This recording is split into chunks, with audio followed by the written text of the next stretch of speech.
Bonjour Alix, bonjour Steven. Bonjour. Bonjour. Alix, tu as quel âge, tu viens d'où?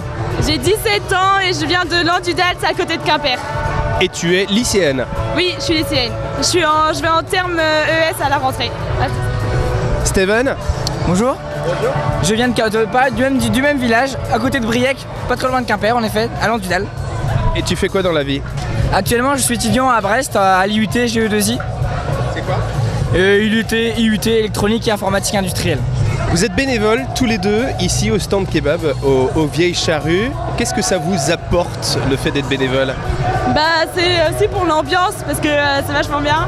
Comme ambiance, tout le monde rigole et on s'amuse bien. Et puis on peut profiter du festival autant que les autres, donc voilà, ça les amuse. Ouais, c'est pour la convivialité vraiment, et puis ça apporte aussi un esprit qui peut peut-être en effet servir dans le CV, car le bénévolat intéresse en effet tout ce qui est industriel ou pour un job futur. Alors c'est le cas de le dire parce que toi tu as mentionné le fait que tu travaillais à la restauration aux Vieilles Charrues et ça t'a permis d'avoir une mission en intérim, raconte-nous. Tout à fait. Alors en fait j'avais écrit en effet dans mon CV que j'avais fait du service, donc exactement j'avais fait donc serveur aux Vieilles Charrues, ce qui m'a permis du coup de pouvoir travailler dans un mariage. Et alors, ils t'ont questionné là-dessus? Oui, en effet, ils m'ont questionné, ils m'ont demandé si j'avais déjà fait du service avant.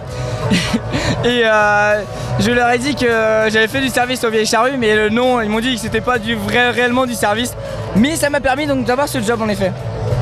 Alix, en quoi est-ce que le fait d'être bénévole te sert alors que tu es pour l'instant lycéenne? À quoi ça sert sur le champ professionnel? Bah, plus tard j'aimerais bien faire psychologue, donc par rapport aux relations humaines et tout, au contact avec le client et même avec les autres serveurs, ça apporte vachement sur le côté rapport humain. Et, tu apprends des choses sur les relations humaines ici au stand kebab des Charrues? Ouais bah oui vachement hein, parce que avec les gens dans leur ébriété ou non, on sait pas comment ils vont se comporter et au moins on apprend comment les prendre et les recevoir. C'est un bon terrain d'apprentissage pour toi? Ouais, bien sûr. Steven? Oui, on apprend sur en effet le relationnel et les effets de l'alcool sur les gens aussi. Il n'y a pas que l'alcool, les gens passent pas leur temps à boire. Alors tu disais, Steven, qu'en l'occurrence ça pouvait te servir, y compris dans ton parcours de futur électronicien. En effet, car j'ai passé déjà plusieurs entretiens d'embauche et quasiment à chaque entretien d'embauche, on m'a demandé qu'est-ce que j'avais fait exactement en Vieilles Charrues pour savoir si la tâche est en effet plutôt difficile, si j'avais dû évidemment me donner de ma personne ou pas pour y arriver.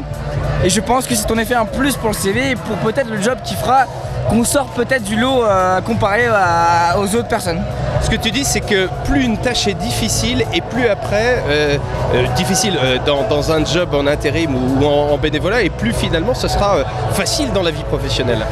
Car ça montre l'investissement qu'on peut avoir pour une tâche et jusqu'où on est prêt à aller en effet pour cette tâche justement. Qu'est-ce qui peut donner envie aux téléspectateurs de devenir bénévoles à leur tour? C'est quoi votre truc à vous, votre astuce à vous, votre conseil? Faites demi-tour et regardez.